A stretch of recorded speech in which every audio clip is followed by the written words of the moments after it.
So here's a closer look on headphones case for JBL earphones. Right off the bat, I really love that with this handle you can just carry it on its own, or you can also attach it on a carabiner to like your backpack if you travel.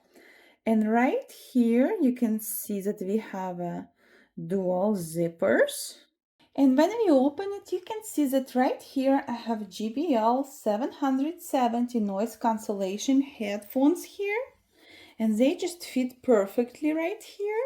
I also love this little detail right here because you can put some of your cords or just charging cables. And the material here is very soft.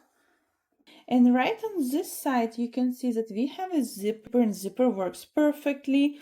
And you can put your charger right here, the instruction manuals. Also on this side, I like this material inside because it's basically the same as on this side.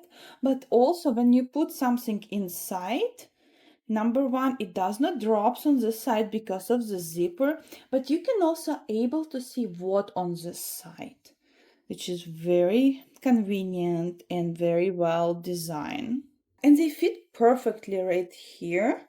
You can see, and we can just turn it this way, adjust a little bit, put this guy back, and here we are. And it's very sturdy materials. Overall, as you can see, this hardshell headphone case is compact, protective, and thoughtfully designed. I love it and I highly recommend to check it out. Thanks for watching.